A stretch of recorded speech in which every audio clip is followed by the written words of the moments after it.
Thanks, President Davis. Great to be back, and I want to thank you for, again, the meeting I had with the board last year was one I still look back on fondly because we were out on the porch there, board members may remember, and it was a gorgeous day, and we drank wine. We talked a little Rotary, we drank wine, we talked a little Rotary. We drank more wine. It was great. So, past President Claudia, thank you for a great time. I appreciate that. I am here because in the tradition, Rotary tradition of no good deed goes unpunished, when I became district governor-elect, I started looking at our attendance and membership issues in our district, which parallel those of North America. Those of you may have heard, Rotary has been about 1.25 million people for, I don't know, the last 10, 15 years. Every year we bring in about a half a million, no, 100-some thousand members, and we lose the same amount. Hence the title of my talk, Rotary's Revolving Door. We had lost members in our district for 8 years, and I decided that can't be. And I wanted to change things and really address the issues. So we adopted, if those of you here who forgot to look at your reveille and see that I was coming and had to come here and listen to my speech, you heard me talk about this concept of our members are our customers, treating our members like you do customers in your business. So last year, our district had the second highest increase in membership east of the Mississippi because of clubs like yours. So when that happens, they take notice in Evanston, and then you get to go. And now I'm doing stuff on the zone level at double the pay I got as district governor. It's very exciting. Title of my talk is Our Revolving Door. Why are we talking about this? Because we have an interesting statistic in Rotary. Oh, my automatic subscription has expired. Excuse me a moment. Let's get rid of you. Every year in Rotary North America, we have 44,000 new members. And you think, that's a great number, but yet 51,000 leave.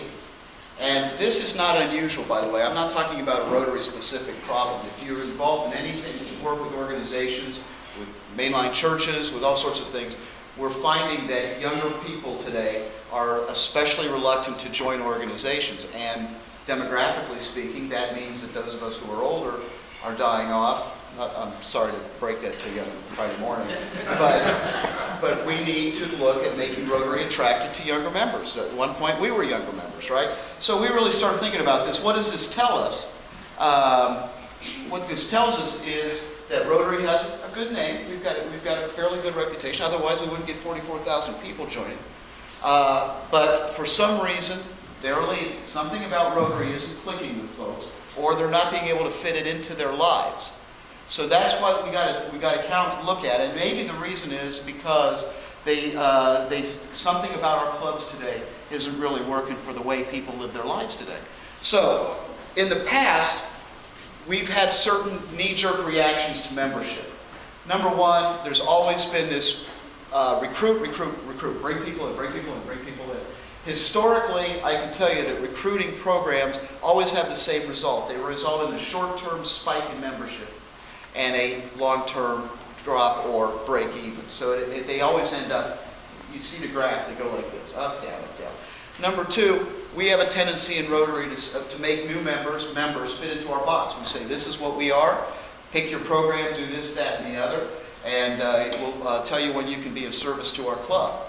And we also talk about our traditions, and I'm going to get to that in a minute because that's one of my hot buttons here, about the traditions that we have, which are great. They're the foundation that form who we are. But some of our traditions drive away members.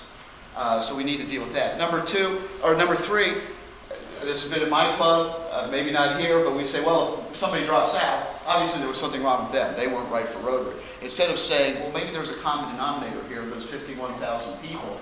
Maybe there's something not clicking and it's us.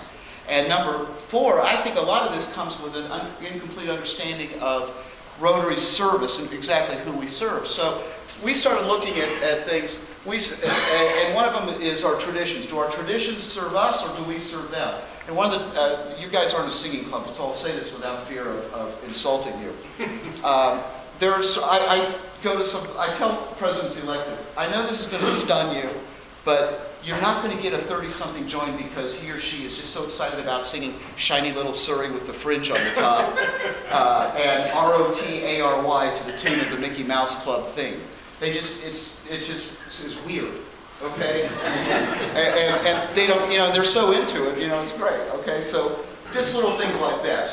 They may be surface things to us, but they mean something to folks. Number two, and I'm not going to really address this in detail today, but Claudia and Dave and Mike heard me talk about this whole concept of recruiting versus are we attracting people? And I think Frank will touch on this in a little bit. Do we recruit like the military recruits, or do we create a Rotary Club that attracts people to it?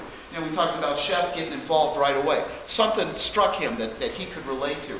And many of you, I know, something strikes you. We're just talking about youth exchange and things like that. There's something about Rotary that when you can tell your Rotary story about what turned you into a Rotarian and can share that with others, that brings in other people.